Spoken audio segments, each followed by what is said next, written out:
Hey, welcome back to the CommonGround North Dakota podcast. I'm Heather. And I'm Jenn. I've been a chef for 10 years. And I'm a registered dietitian. We've all heard the saying, farm to table. But what if the conversation was table to farm? Join Jenn and I as we sit down with ag experts to dig in and find out more about North Dakota agriculture. All right, welcome back. Another episode of Common Ground. Yeah, we're here back again in the studio. Yes. Well, we have another registered dietitian with us today. Yes, I'm so excited. We're really excited about our guest today, Megan Myrdal. Welcome. Thank you so much. Excited to be here. Yeah. So, Megan, tell us about your connection to agriculture. Where did you grow up? Your resume, it reads like a dream. Your resume right. to me. It's amazing. So yeah, walk us through. How did you get here? Well, thank you again so much for having me. Thrilled to be here. And Jenn and I know each other from a while back with our dietitian days. And Heather, I've followed the work that you're doing in the chef world. So it's super fun to be here. So I am a North Dakota girl. I grew up on a family farm up in Northeast North Dakota. So my family raises a variety of different grain crops. We had cattle when I was younger, but we transitioned out of that as a lot of families did. Okay. And then when I got to college at Concordia, I decided I was interested in food and nutrition, very much based on kind of my upbringing and caring about where food was grown and eating well. My grandmother had a huge influence on my life, which is something I found is a very common theme for a lot of people. They had a grandparent that really instilled in them the gardening and home cooking and balanced meals that kind of transitioned into food philosophies that we carry today. So I studied at Concordia. I studied nutrition and dietetics and then got my master's in nutrition at NDSU. Okay. And after that, or in the mix of all that, were a variety of different experiences that have all, sometimes when I talk about, when you say my resume reads like a dream, it's like, oh, sweet, because I feel like it reads like a sporadic nutcase in some ways. Wow. Everybody has different journeys, I feel like. Yeah, mine's been a bit of a roller coaster. But so many projects, but they all do kind of relate to food. And they do. Were these things that you created? Were these opportunities that came to you? A little bit of both? A bit of both, you know. I feel really lucky with some of the places I've gotten to work and the groups of people I've gotten to work with Food of the North, which I know we'll talk a little bit about today. An awesome group of people, some that were very food focused, but some that were more creative types like graphic designers and social media experts, which really bringing together that variety of skill sets really catalyzed a lot of things. I'm not sure if any of you have done Strength Finder before. Yes, I love Strength Finder. Tell me. I feel like that's how I got to my role too, and our roles are very similar. So We're maybe dietetics, philanthropists. Yes. Tell us about your experience with it. Well, maybe we have the same strengths. So I remember seeing that, and I felt so seen when it came up. Yes. My number one is activator, which means that I just can't wait to start doing something. Okay. So I'm like, this explains a lot because things just have happened. Yep.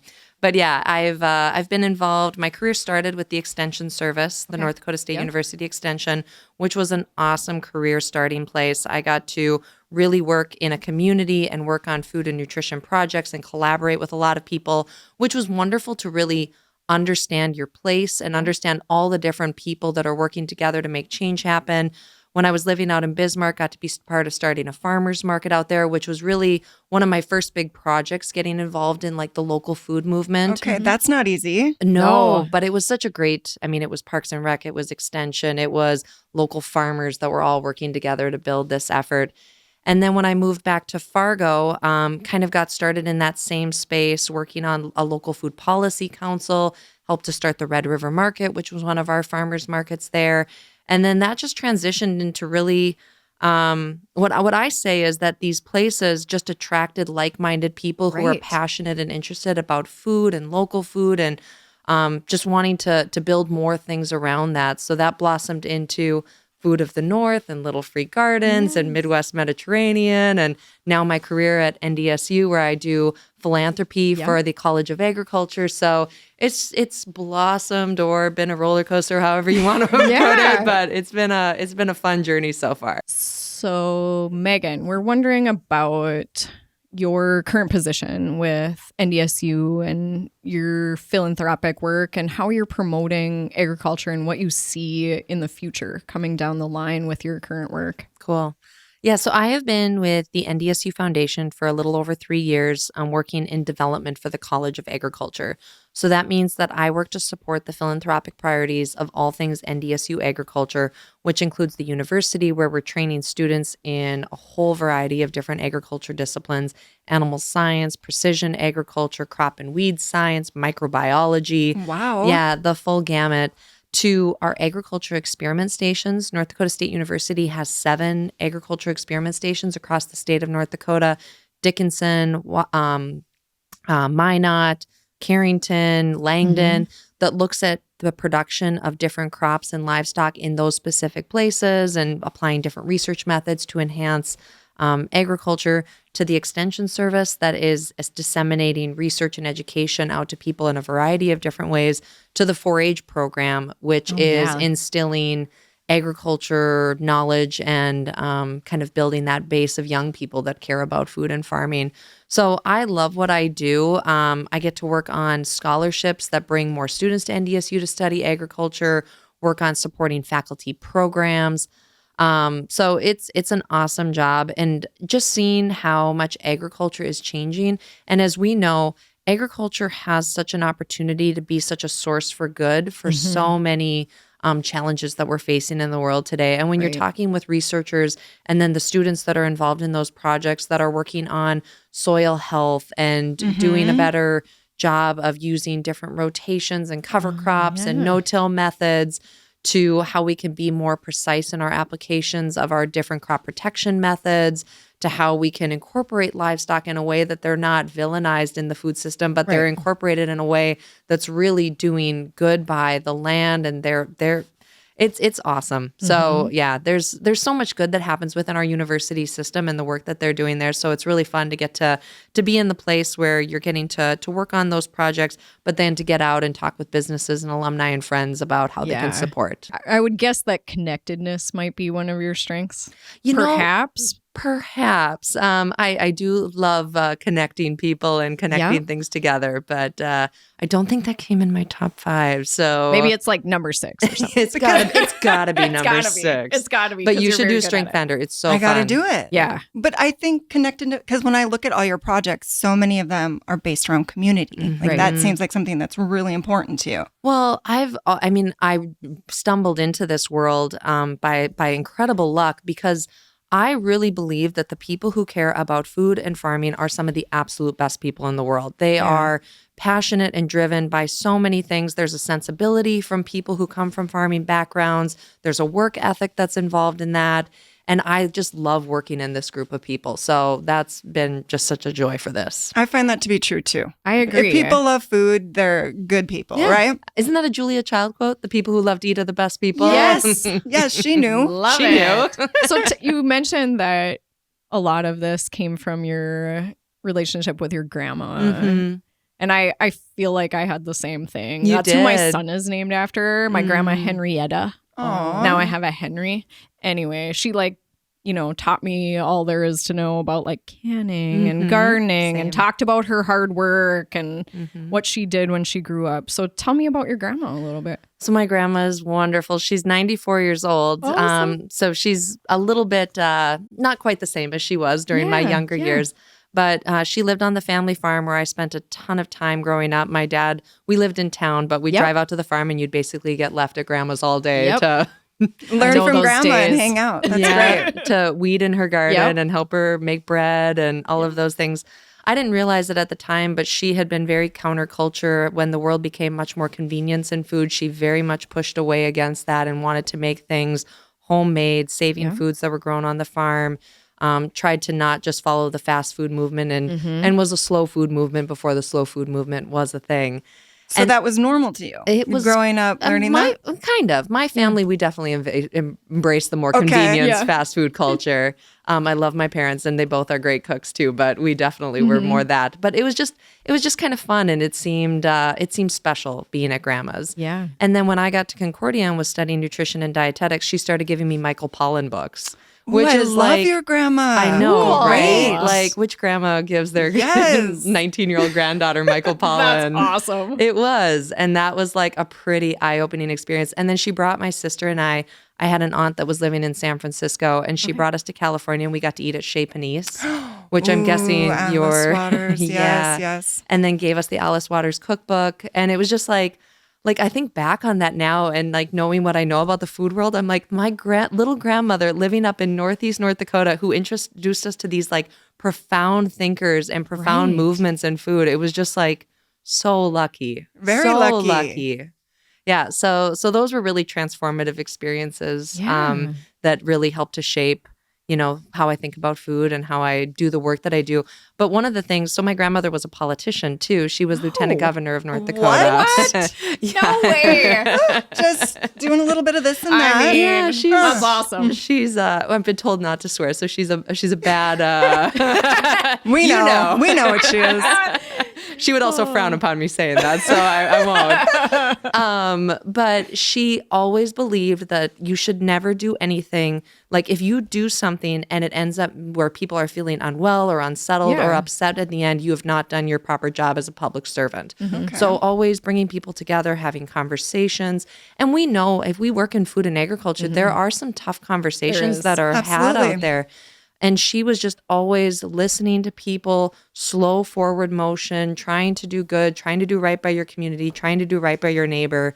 And I've just so appreciated that she kind of brought that philosophy to the work that she did. Yeah. And I have not done anywhere near what she has done. But, you know, it's just kind of been a thought that I try to keep with me in this world. I think you can see it in your work. I absolutely can see that connection. Well, thank you. Yes, and doing right by your neighbors. Like, tell us a little bit more about Food of the North. So it started as ugly food, right? Which I love. Awesome. I love ugly food. I think the uglier the apple, the better the apple. The Red Delicious is not so delicious, it right? Isn't. No. I mean, great marketing, right? But I want that gnarly looking, those are the ones I go for. Absolutely. And same with tomatoes, right? Yes. These perfectly round red tomatoes, and then they taste like cotton.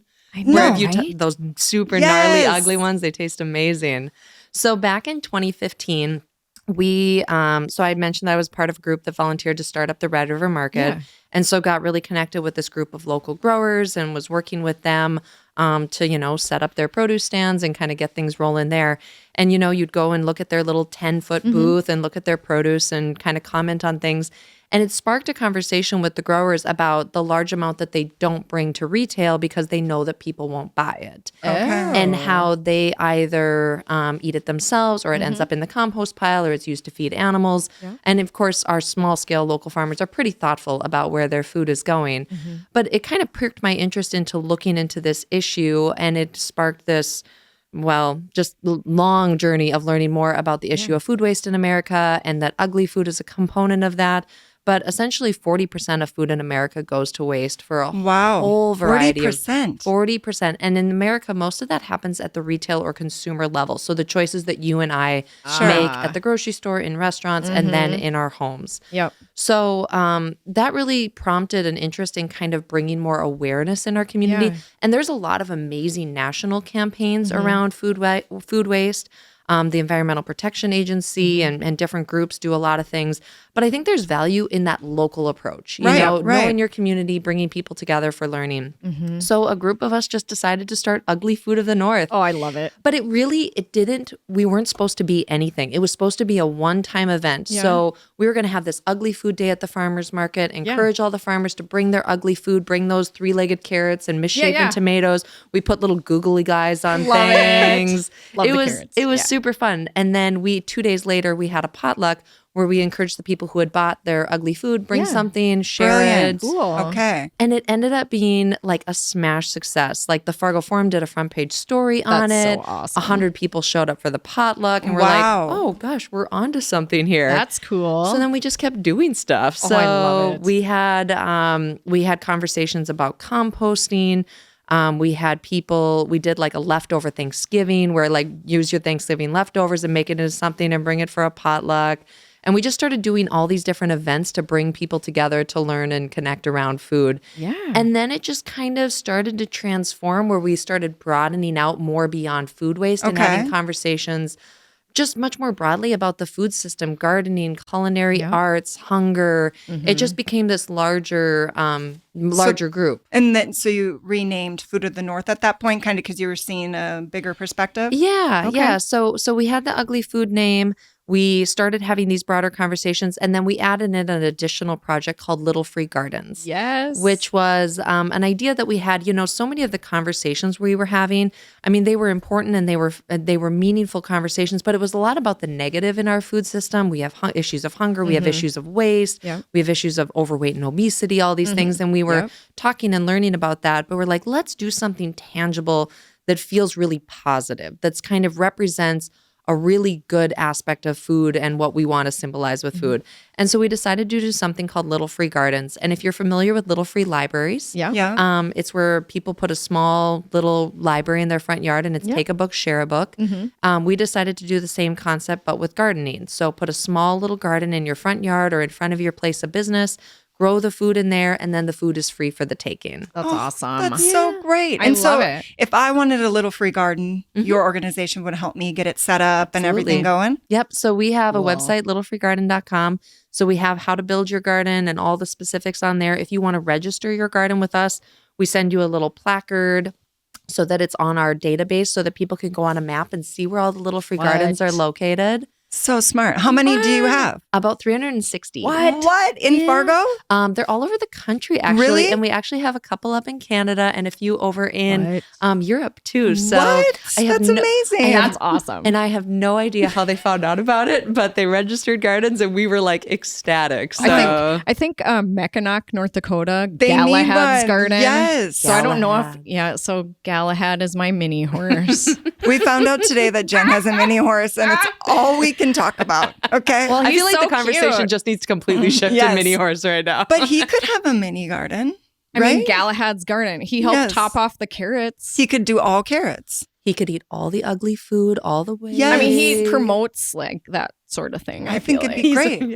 He's a promoter of gardens and green and whatever farming. What a great project. I was looking at Little Free Gardens Instagram page, and I was seeing some pictures. They're and so cool. One of my favorites was the one that said, "The cilantro's ready. Help yourself." Like, I just thought of myself going on a walk and walking by one of these little gardens and being able to, it just made me so happy. And what a great thing for the community. It is. It's been so cool. And like some of the ways that people have gotten creative with their own gardens, some neighborhoods have come together and being like, I'll plant these herbs, you plant the tomatoes, you plant the peppers, Like and then a people can salsa? come.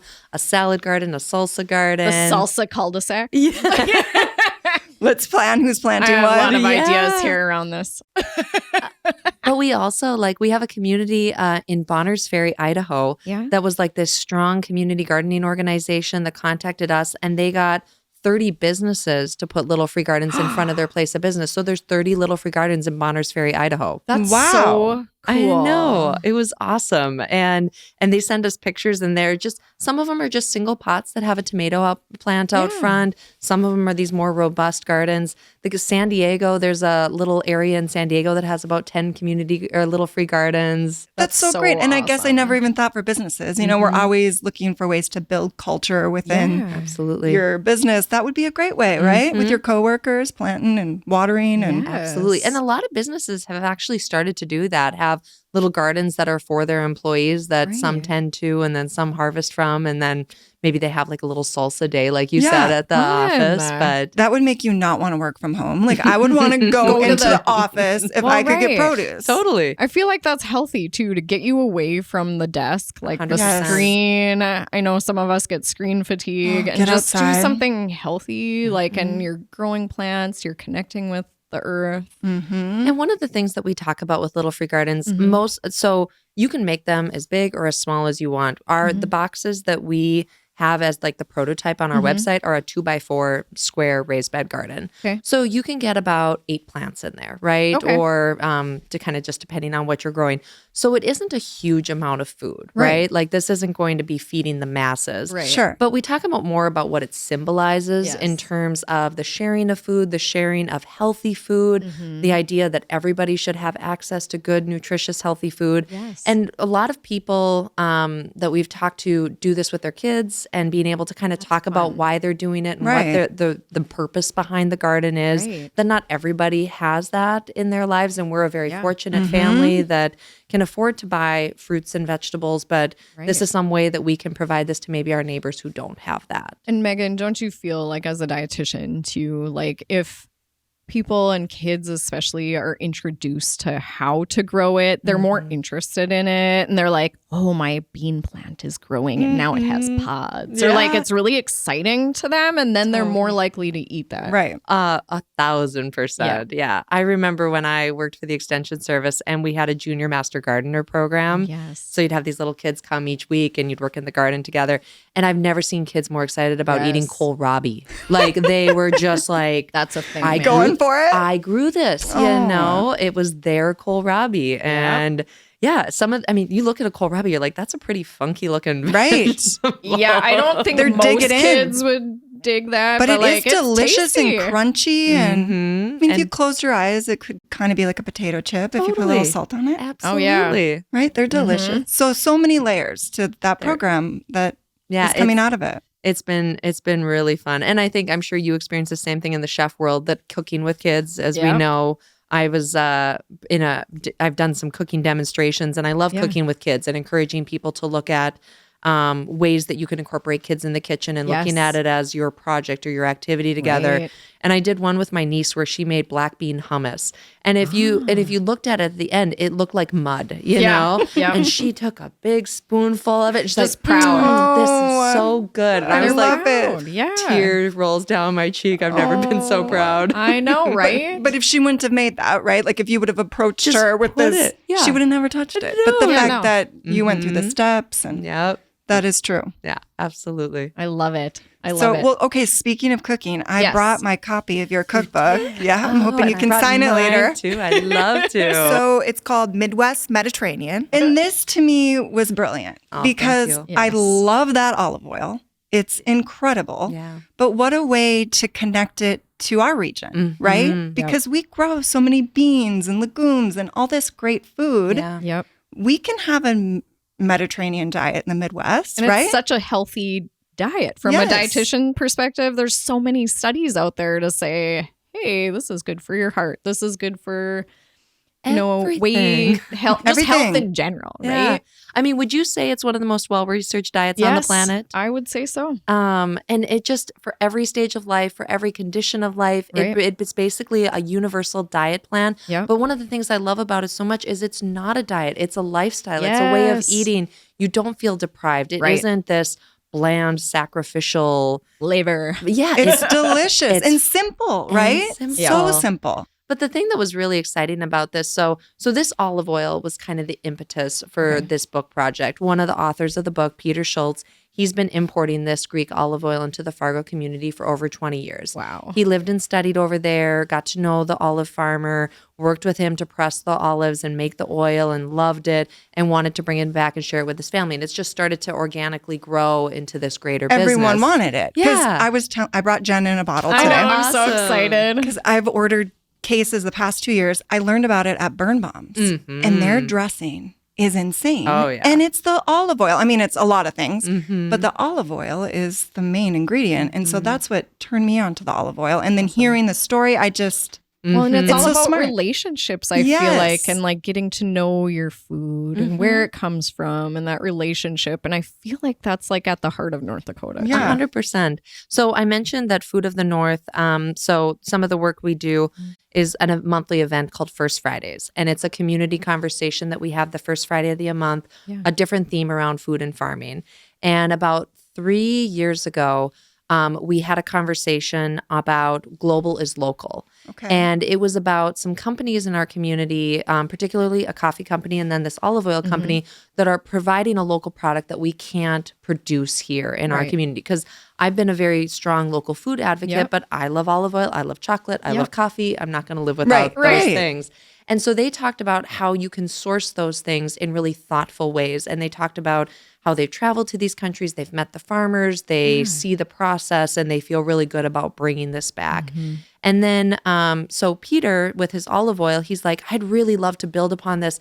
Let's do something together where you're using local food and making a product, but using the olive oil. And so I was like, okay, well, beans and grains are a huge part of the Mediterranean diet. And they're a couple of the most abundantly grown products in this region. So I made a salad called the Midwest Mediterranean bean salad. And it was 3 different types of beans, which we know North Dakota and Minnesota are the top producing region in this country for dry edible beans. We grow a whole variety of grains here. And then in the seasonal months, we have an abundance of produce too. Right. Yes. So it's utilizing all of that local, the tomatoes, cucumbers, onions that our gardens are just booming with. Right. And then using some of the Mediterranean staples like olive oil, feta cheese, olives, and balsamic vinegar, and kind of blending those flavors together. And so I made it a few times. We did it as a demonstration and everyone's like, this is so good. And it was like, are we on to something here? Is this something that people would be really interested in, and kind of blending the foods from there with the foods from here and kind of talking about it in a way that's about health, but also about deliciousness, all about celebrating the foods of there and here. And then it kind of just blossomed into our book that came out last fall. And it's presented in such a unique way. I love that because it's a cookbook, but then there's a lot of great information in there about the ingredients. So we have 6 different authors who each bring their own perspective to the book. So Peter has been importing olive oil for Greece, but he's also an art historian and talks a lot about the origins of the Mediterranean diet and what, from a historical perspective, we know where these different foods came from and like the first traces of the use of olive oil and those things, which for some people they find really, really fascinating. Yeah. I'm a dietitian, so I talk about, like, what is the Mediterranean diet? What's the research? What are these different foods and how can we incorporate them? Kind of our dietitian basics. We have a cardiologist who really like drives into that was really where the Mediterranean diet first got a lot of recognition back in the 1960s and 70s, where they were just looking at trends and seeing that people in this region of the world had lower instances of cardiovascular events. And were living longer and healthier lives. So it started driving an immense amount of research.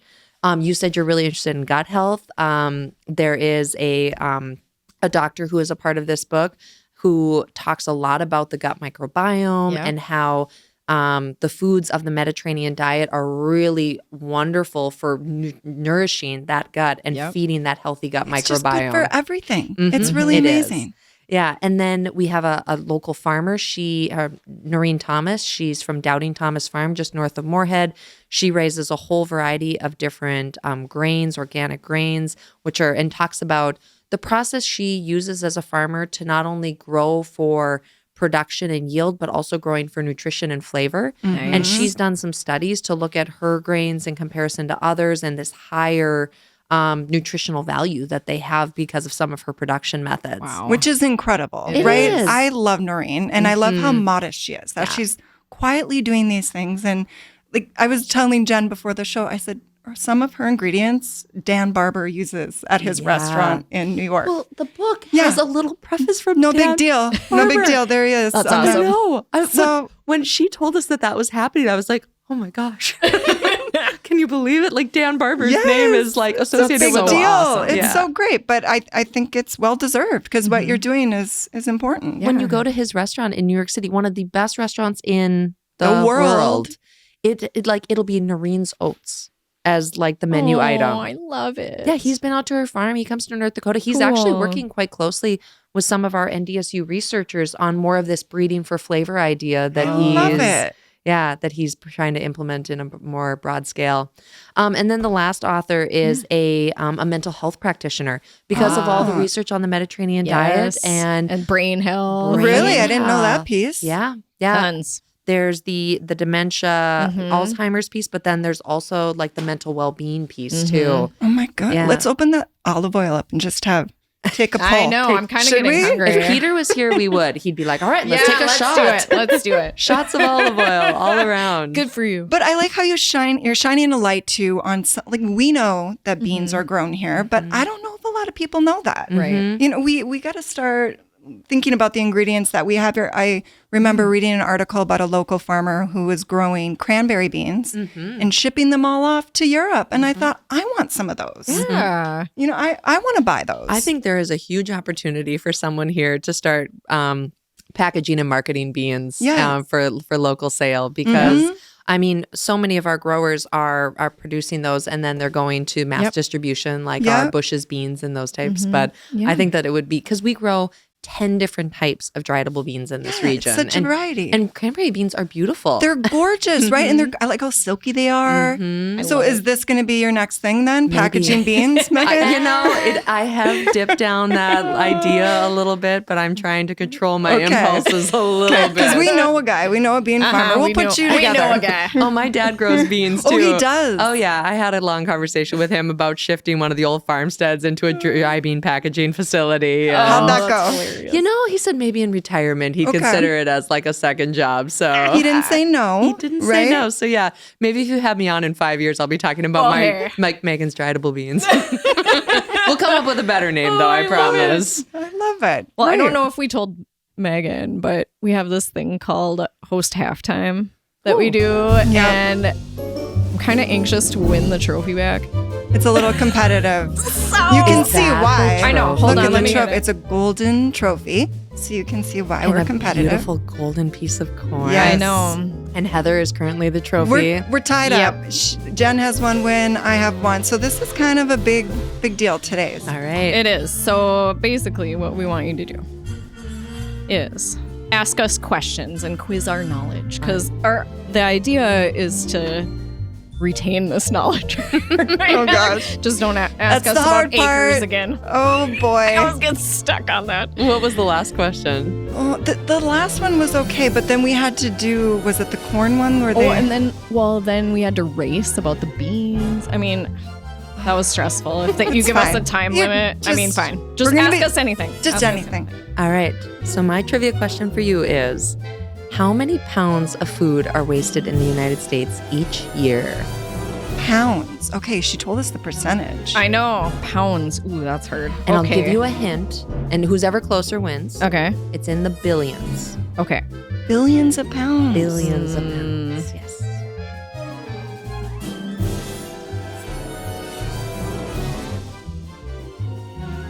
Four? Oh, 40? And 119. What? I had 40. Heather had 4. 100. That's incredible. We weren't even kind of That's close. really sad. It's very sad. It is a tremendous amount of food. It's just unfortunate. People don't see throwing food as throwing money. And on average, it equates out to about $2,000 a year for a family of 4. Right. It's huge. It's huge. I think of for myself, I think of the broccoli I put in those darn drawers in the fridge and then it goes bad. Mm-hmm. Didn't you show something the Life of a Strawberry? Yeah. It was very memorable. It was a sad story. And every slow time I throw death, food, no, literally, you guys, you have to watch that. It's a very tragic story of a beautiful strawberry.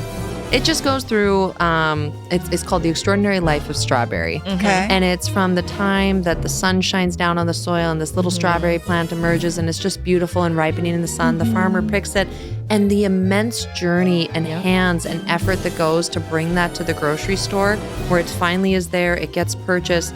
The family brings it home and is so excited. They wash the strawberries, eat one, put the container in the back of the fridge, and then you can just slowly see it wilting down. The poor little strawberry. And you just think about all the time, energy, effort.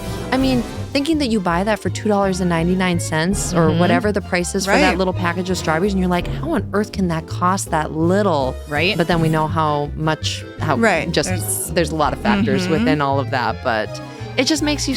It does make you sad. And it makes you realize, though, how much education is important, because there's so much you can do with food that's turning. I mean, that's really how I learned how to cook, is I was working at the co-op downtown, and the produce manager would say, okay, this is about to turn, you got to use it. Yep. So we'd be roasting vegetables, or we'd turn the strawberries into pies. So there's so much that can be done if you think of it as a challenge. Yes. Instead of saying, oh, this is bad, throw it out. Absolutely. And then just getting people to, see it as a challenge, see it as an opportunity, but then also time and finding time for people to do that. Because I was in the exact same position last night. I had squash and onions and carrots and celery that like all needed to go. Yeah. And I was like, okay, just make squash soup. Make squash I know, soup. You like, gotta make but squash. what else? Yeah, but then I've got like this list of all these other things to do. But I'm like, no, you are committed to your vegetables. Did you You're do good. it? You made the soup? I did it. You thought of for the you. strawberry, I didn't you, did. Megan? Yeah. You thought of the strawberry.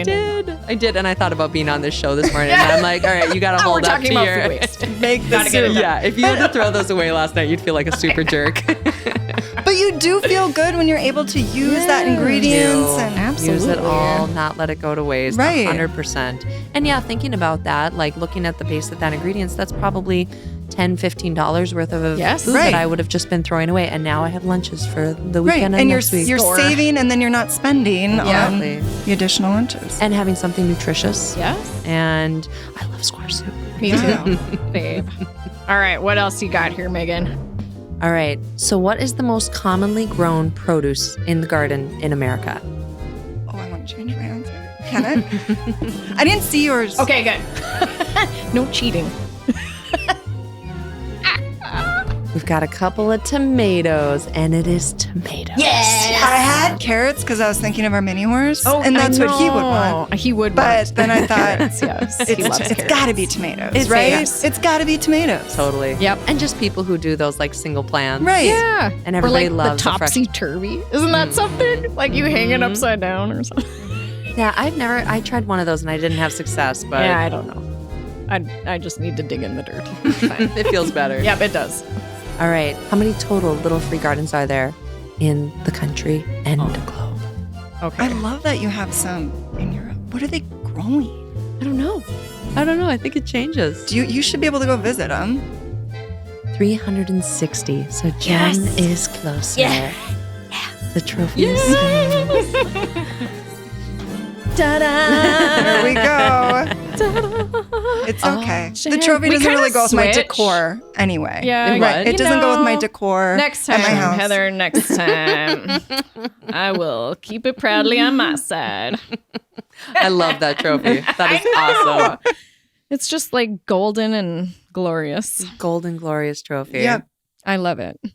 Well, we learned a lot. We did. Thank you so much. I Again. feel like there's a ton we didn't cover, but I know. We'll have to have you back again. I would be glad to. This was so fun and I'm so grateful to be here. So thank you so both. wait, tell us one more thing about First Fridays. We can find you. Oh, yeah. So go to our website, foodofthenorth.com. Okay. We do a monthly event, like I mentioned, that focuses on food and farming the first Friday of each month. So we'll be back on February 3rd Okay. for our 2023 kickoff. And we're having a conversation. We just met with our speakers yesterday, actually, but it's going to be about indigenous foods of the Americas. Ooh. So you mentioned Burn Bombs. It's two of the chefs from Burn Bombs. I just read about her. Candace. I need Field to trip. come. Yes. Field You trip. should. You should. Right. Candace Stock and Edward Rodriguez. Candace has Native American heritage. Edward has Mexican heritage. And they've done some amazing dinners that like blend the foods of like Canada and North America going down to Mexico and love South it. America. Right. So they're going to kind of talk about their traditional family food ways and then how they're incorporating that into the work that they're doing today. So That's exciting. it's going to be awesome. So I would love Good. for you both to join Yeah. us. And I think we should We take need a to. road trip. We have one final question that we Yes. like to ask our guests. And what about North Dakota agriculture do you find is the most exciting for you? What do you like about being a part of North Dakota agriculture the best? Oh gosh, the best. Well, growing up in North Dakota, you obviously feel an immense connection to the food and the land and the people of this place. My family homesteaded here in the late 19th century, so I'm 6th generation North Dakotan. So I love North Dakota. I love the diversity that we have in agriculture in this state. I feel really lucky to work for North Dakota State University where I see kind of the agricultural landscape in other places. And in North Dakota, we grow 40 different commodities. So we have a very diverse agriculture place, which I know sets us apart from a lot of places. And just thinking about our place in the world and our, now I'm going to pivot for a second, but have you heard of an article called What is Northern Food?